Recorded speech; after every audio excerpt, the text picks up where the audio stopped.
అనంతబాబు ఇష్యూలో చూసుకుంటే ఆయన దొంగిపోవడం జరిగింది, అరెస్ట్ చేశారు, దాని తర్వాత ఎంక్వైరీ జరుగుతుంది. దాన్ని ఎలా చూడొచ్చు అంటారు? ఇన్ని రోజులు ఎందుకని తప్పించుకొని తిరుగుతూ ఉన్నాడు అంటారు, కారణం ఏంటంటే? అంటే ఎప్పుడు కూడా దొంగ హంతకుడు అభద్రతా భావంతో ఉంటాడు. దాని నేపథ్యంలో తను చేశాడనేది తనకి అర్థమవుతుంది. అంటే లేకపోతే తను జగన్మోహన్ రెడ్డి గారు చెప్పినటువంటి డైరెక్షన్లో ఎస్కేప్ అవుతూ నడుస్తున్నట్టు కనపడతా ఉంది. అంటే తాను పూర్తిగా మునిగిపోయాడు. అంటే దాంట్లో క్లియర్గా కనపడతా ఉంది. గత ప్రభుత్వం అధికారంలో ఉన్నప్పుడు అతన్ని సేఫ్ చేశారు. ఇప్పుడు గవర్నమెంట్లో మనం ఎంక్వైరీ చేసిన తర్వాత మొత్తం బయటకు వచ్చింది, సిట్లో నుంచి నిజాలు నిర్ధారణకు వచ్చినాయి. సీన్ రీకన్స్ట్రక్ట్ చేస్తే మొత్తం వాళ్ళ భార్య కూడా దాంట్లో ముద్దాయిగా తేలింది. ఈ నేపథ్యంలో తను ₹1,00,000 ఇచ్చి ఎట్టొకటి రాజీ చేసుకోవాలని కాళ్ళు చేతులు పట్టుకుంటా బెదిరిస్తా భయపెడతా వాళ్ళని సాక్షులను చేస్తున్నట్టు నేపథ్యంలో పట్టుబడ్డాడు. దానికోసం పోలీసులు అరెస్ట్ చేస్తారని చెప్పి కేసు కట్టారని చెప్పి ఎస్కేప్ అయి నేను కోర్టులోకి వెళ్ళి విచారణలో దొంగతనంగా దొడ్డిదారులు వెళ్ళి ఒక ఎమ్మెల్సీ అనేవాడు ఒక అభియోగం వచ్చినప్పుడు నిజాయితీగా తప్పు చేయకపోతే ఎదుర్కోవాలి, పోలీస్ స్టేషన్కి వెళ్ళాలా, చట్టానికి అనుగుణంగా వెళ్ళాలా. అది కాకుండా ఎస్కేప్ అయిపోయి స్క్వాష్ పిటిషన్లు వేయటం, ఎస్కేప్ అవటం, చట్టానికి దొరకకుండా ఉండటం వల్ల నేను పోలీసులు నక్కాడు, పట్టుకున్నారు, రేపు కోర్టులో పెడతారు, రిమాండ్కి పంపిస్తారు.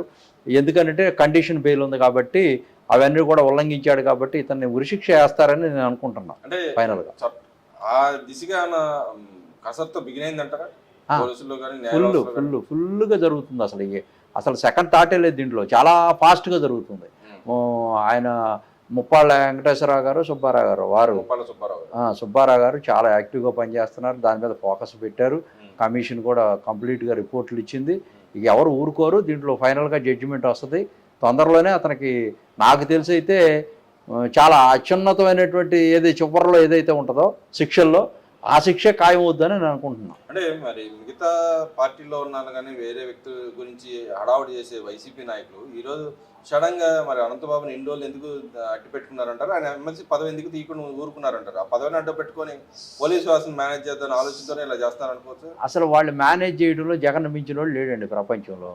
16 కేసులుండి కోర్టుల్లో ఉండి కిడ్పోకో చేసుకొని వాళ్ళ నాన్న ఉన్నప్పుడు కొన్ని లక్షల కోట్ల రూపాయలు దోచేసుకొని అవినీతి సొమ్ముతో రాజకీయాల్లోకి వచ్చి ముఖ్యమంత్రి అయ్యి ఈ సమాజాన్ని మొత్తాన్ని కూడా దోపిడీ చేసి ఎస్సీ ఎస్టీ బీసీ మైనార్టీల పట్ల నేను ప్రేమగా ఉంటానని చెప్పి ద్వేషం కక్కుతా విషం కక్కుతా లక్షల కోట్లు సంపాదించుకొని సీఎం అయిన తర్వాత ఇటువంటి ఎవరైతే బెగ్గర్సు, క్రిమినల్సు, హ్యాబిచువల్ క్రిమినల్సు, ఈ దొంగలు, ఈ ముఠాకోరులు, వీళ్ళందరినీ సమాజంలో ఉన్నటువంటి స్క్రాప్ మొత్తాన్ని దగ్గర చేసుకొని వీళ్ళందరినీ ఎమ్మెల్యేలని, ఎంపీలని, ఎమ్మెల్సీలు తయారు చేసుకొని ఒక దొంగల ముఠాలాగా తయారు చేసుకొని డబ్బులు కాజేస్తున్నటువంటి సిస్టము ఈ అరాచకత్వం అనమాట.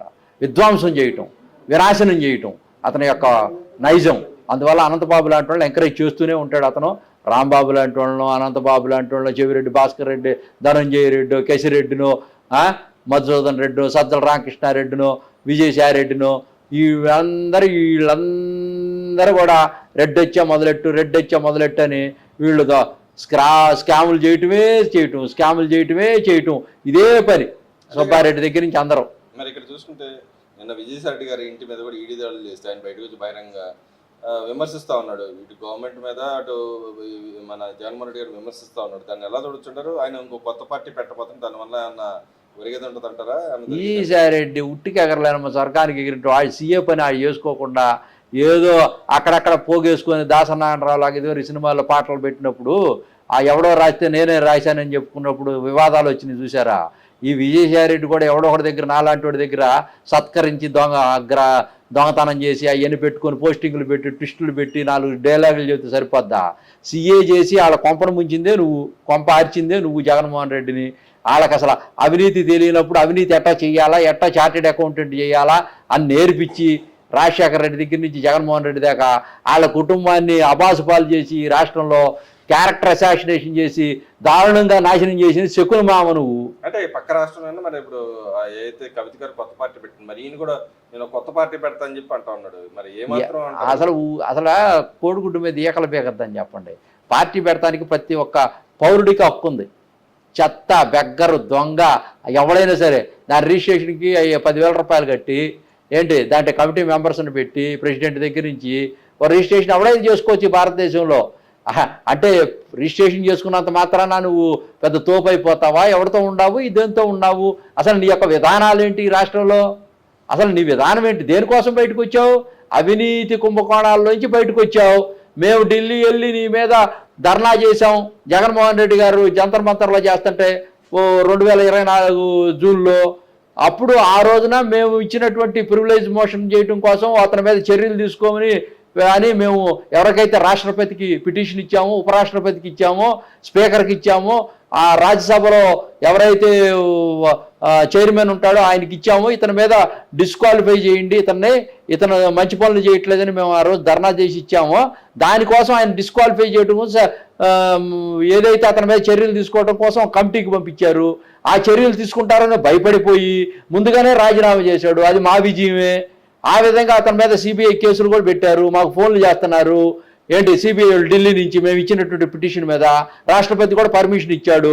ఇది రాజకీయంగా ఎట్టొకట్ట ఎత్తుగడ చేసి రాజీనామా చేసి మసిపూసి మారేడుకాయ చేసి జగన్ నుంచి నేను దూరం అయిపోయినట్టుగా చెప్తా ఊరినే అతనితో కలిసి మమేకం అయ్యి, ఇది కూడా రాజకీయాల్లో ఒక ఎత్తుగడే.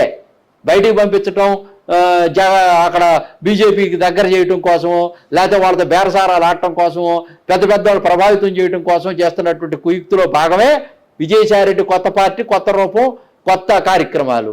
మరి అదేవిధంగా చూస్తుంటే ఇక్కడ అమరావతి విషయంలో అయితే వరల్డ్ బ్యాంక్ కూడా ఇప్పుడు ప్రమోట్ చేస్తుంది. దాన్ని ఎలా చూడొచ్చుంటారు? నిజంగానే అయితే ఈ 3 ఏళ్ల కాలంలో కడతన్న ప్రాజెక్టులు ఎంత మటుకు వెళ్తాయి అంటారు, ముందుకు సాగుతాయి? అసలు చరిత్ర అండి. 33,000 ఎకరాలు తీసుకున్న తర్వాత అసలు సెల్ఫ్ సస్టైనబిలిటీ ఉన్నటువంటి ప్రాజెక్ట్ ఇది. అసలు ఎంత శరవేగంగా అడుగులు ముందుకేస్తున్న 56,000 కోట్లతో వర్క్ జరుగుతూ ఉంది. ఒక పక్క రైతుల్ని సాటిస్ఫై చేశారు. కూలింగ్లో ఇంత తొందరగా చేసిన వాళ్ళు ఎవరు లేరు. అట్ ద సేమ్ టైం నీకు అక్కడ దాన్నే సంపాదించుకుంటూ అది అందరికీ పెడుతూ ఒక సంపదలాగా సృష్టించి అది పెద్ద దేశానికి what is our contribution for nation అంటే అది నమ్మారు వాళ్ళు. ఇతను ఎందుకంటే ఒక సైతాన్ సైన్యం ఉంది కదా జగన్మోహన్ రెడ్డి గారు, ఎప్పుడు పిటిషన్లు పెడతా ఉన్నాడు బ్యాంకులకి, పెద్ద వాళ్ళకి, ఎవరెవరైతే ఇన్వెస్టర్లు వస్తున్నారో వీళ్ళందరికీ కూడా రాస్తూ ఉన్నాడు. ఇక్కడ ఏమి లేదండి. వాళ్ళు వచ్చి వరల్డ్ బ్యాంక్ టీం అంతా కూడా ఇక్కడ పర్యవేక్షణ చేసి ఎస్ ఇది సస్టైనబిలిటీ ఉంది, సెల్ఫ్ ఫైనాన్సింగ్ చేసుకోగలదు, దీన్ని పోషించుకోగలదని. ఇప్పుడు ఏమి లేదండి. ఎగ్జాంపుల్ ఒక్కటే, వరల్డ్ బ్యాంక్ ఎందుకు ఉందండి? సిబ్బి బ్యాంక్ ఎందుకు ఉందండి? తర్వాత ఏషియన్ బ్యాంక్ ఎందుకు ఉందండి? రిజర్వ్ బ్యాంక్ ఆఫ్ ఇండియా ఎందుకు ఉంది? అప్పులు ఇచ్చి కష్టంలో ఉన్నటువంటి రాష్ట్రాలు విడిపోయినప్పుడు వాటిని సస్టైనబిలిటీ చేయడం కోసం అప్పులు తీసుకొచ్చిన తర్వాత ఆ అప్పులను కూడా తీర్చడం కోసం, అప్పు తెచ్చినప్పుడు ఇక్కడ మౌలిక సదుపాయాలు కూడా ఏర్పాటు చేయడం కోసం ఉన్నాయి. కానీ నీకులాగా అప్పులు తెచ్చి మౌలిక సదుపాయాలు లేకుండా గుగ్గిళ్ళు అందరికి పనిచేసి డీబీటీల కింద 3,75,000 కొట్టేసి ఖాళీ ఖజానా పెట్టి కోట్లు అప్పులు చేసినటువంటి మార్గం కాదు ఇక్కడ నేషనల్ బ్యాంకు ఏదైతే వరల్డ్ బ్యాంక్ ఉందో దాని నామ్స్ ప్రకారమే చంద్రబాబు నాయుడు గారు పనిచేస్తాం. అంటే ఇక్కడ రాయలసీమ నాయకులు మాత్రం అమరావతికి రాయలసీమలో ఉన్న వనరులు దోచి ఇక్కడ పెడతా ఉన్నారని చెప్పి వాళ్ళు విమర్శిస్తూ ఉన్నారు. వాళ్ళు ప్రెస్ మీట్లు పెట్టి మాట్లాడుతాం. దాన్ని ఎలా చూడొచ్చు? అసలు ఎక్కడ ఎవరు ఏది కూడా దోచి ఇక్కడ పెట్టట్లేదండి. దీంట్లో క్లియర్గా ఉంది. 1,700 కోట్ల రూపాయలు ఏడీపీ బ్యాంక్ కానీ, వరల్డ్ బ్యాంక్ కానీ, కేంద్ర ప్రభుత్వం కానీ గ్రాంట్ రూపంలో కానీ, కొన్ని కార్పొరేషన్లు వాళ్ళకి తనఖా పెట్టడం వల్ల వచ్చినటువంటి డబ్బులు కానీ, అప్పులు కానీ ఇవన్నీ తీసుకొచ్చాం. తర్వాత ఇంకొక ప్రశ్నకి నేనేంటంటే జవాబు చెప్పేది ఫైనల్గా, ఇప్పుడు ఒక ఎకరం మనం పూలింగ్ చేసేటప్పుడు అక్కడ 4 లక్షలే ఉంది, 3 లక్షల నుంచి 4 లక్షలు ఉంది, జరుగు 5 లక్షల దాకా ఉంది. ఇప్పుడు ఎంతండి ఎకరం? 5 కోట్లు ఉందండి. ఇంకా ఒక 2 ఇయర్స్ పోయిన తర్వాత కంప్లీట్ కట్టిన తర్వాత 20 కోట్ల నుంచి 100 కోట్లకి వెళ్ళే పరిస్థితి ఉంది. 20 కోట్ల నుంచి ఈ ఇండస్ట్రీస్ మొత్తం వచ్చిన తర్వాత, ఈ పెట్టుబడులు అన్నీ వచ్చిన తర్వాత 20 కోట్ల నుంచి 100 కోట్లు అయ్యే పరిస్థితి ఉంది. ఒక 200 ఎకరాలు తీసుకొని ఏంటి ఎక్కడో చాట తనఖా పెట్టి రాష్ట్ర ప్రభుత్వం అదే దానికే పెట్టుకొని చేసుకునేటువంటి సెల్ఫ్ సస్టైనబిలిటీ పెడితే ఎన్ని వస్తాయండి? 40,000 కోట్ల రూపాయలు మనం బ్యాంకుల నుంచి మనం ఏదైతే సెక్టార్లో మనం పెడుతున్నామో వాళ్ళు మనకు ఫైనాన్స్ చేసేటువంటి పరిస్థితి ఉంటుంది. దాన్ని అదే తీర్చుకుంటుంది. ఆ 200 ఎకరాలు ఎట్టయితే పెడుతున్నామో దాన్నే తీర్చుకుంటుంది. తీర్చుకొని దాన్ని సెల్ఫ్ సస్టైనబిలిటీలో ముందుకెళ్తుంది. ఇది అక్కడ ఉన్నటువంటి మెకానిజం. ఎక్కడ ఎవరిని అడగాల్సిన పని లేదు, ఎవరిని దగ్గర అప్పులు తీసుకురావాల్సిన పని లేదు. దీన్నే మనం 200 ఎకరాలు అమ్మేసినా ఏంటి, 200 ఎకరాలు తరఖా పెట్టినా 40,000 కోట్ల రూపాయలు వచ్చినప్పుడు ఇంకా అప్పు ఎక్కడ తేవాల్సిన అవసరం ఉందండి? దీన్ని అర్థం చేసుకోవటం చేత కావట్లేదు. కానీ వైసీపీ వాళ్ళు పదే టార్గెట్ చేసి అమరావతిని టార్గెట్ చేస్తున్నారు. అటు అమ్మడు కానీ అటు రాయలసీమ నాయకులు కానీ ఇదే టార్గెట్ చేస్తా ఉన్నారు పదే. అంటే చంద్రబాబు నాయుడు గారు బాగా చేస్తున్నారు.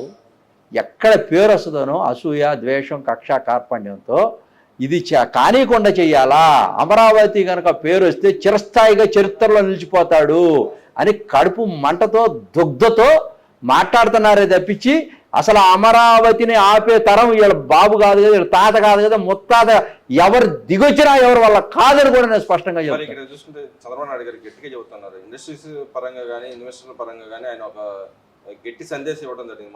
మన అనకాపల్లిలో చెప్పని నిన్న వచ్చేసి రాజకీయ పరంగా ఏదైతే కిల్లర్ రాజకీయాలు చేస్తున్న వ్యవహారం కూడా ఆయన మాట్లాడుతున్నారు.